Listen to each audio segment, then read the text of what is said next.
అందరికీ షలోమ్.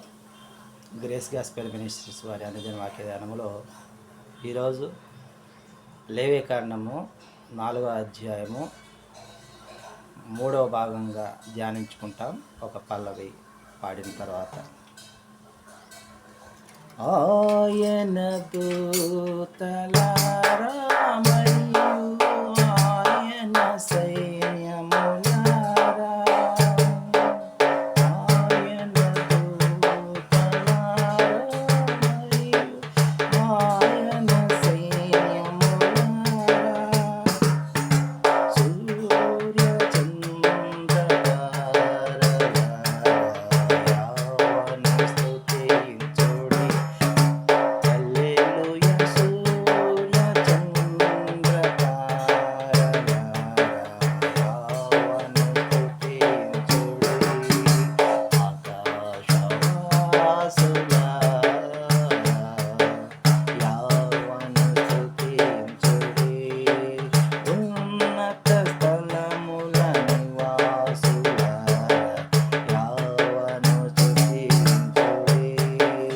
ఉన్నత స్థలముల నివాసులారా, యెహోవాను స్తుతించుడి.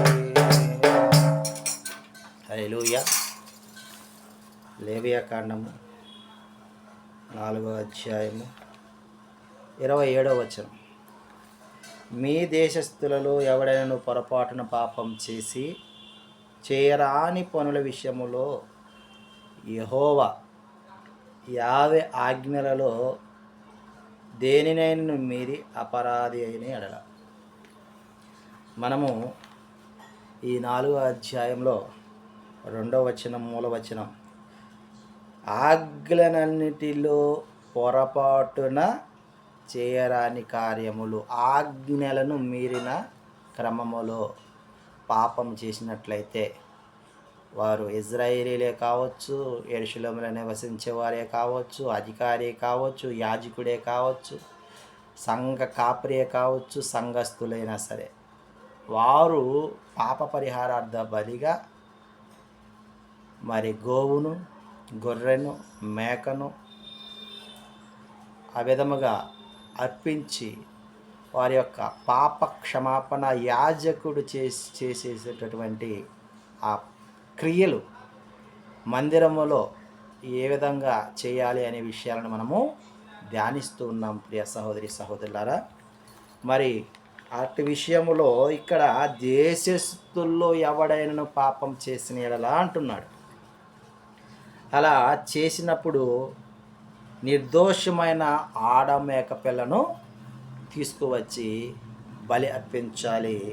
ఆ బలి దహన బలి, పశువును వధించే చోట దానిని వధించి దాని రక్తము యాజకుడు వ్రేలితో మరి దహన బలిపీఠము కొమ్ముల మీద చమరాలని చెప్తూ దాని యొక్క కొవ్వును ఇంపైన సువాసనగా, యావేకు ఇంపైన సువాసనగా బలిపీఠం మీద దహించాలని తెలియచేస్తూ ఉన్నాడు. ఆ విధంగా దహించటం వల్ల ప్రాయశ్చిత్తము, ఆజ్ఞలు మీరినటువంటి పాపము ఏవైతే అవుతుందో ఆ పాపానికి ప్రాయశ్చిత్తం కలుగుతుందని మనకు ఈ అధ్యాయంలో తెలియజేస్తూ ఉన్నాడు.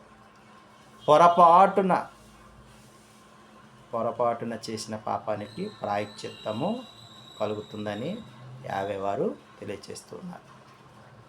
మనము కూడా పొరపాటున అనేక మారులు తప్పిదములు చేస్తూనే ఉంటాం, ఆజ్ఞలు మేరుతూ ఉంటాం, మాట తప్పుతూ ఉంటాం. కాబట్టి మనము ఏ విధంగా బలి అర్పించాలంటే నీ యొక్క నోటితో, నీ యొక్క మనసుతో ఒప్పుకొని దాన్ని విడిచిపెట్టడం ద్వారా యెషువా యొక్క రక్తము మనల్ని పరిశుద్ధీకరించి పవిత్రపరుస్తుంది. కాబట్టి ఆనాటి కాలంలో బలులు, నైవేద్యాలు ఉన్నాయి, ఆ ప్రస్తుతానికి నిలిపివేయబడ్డాయి.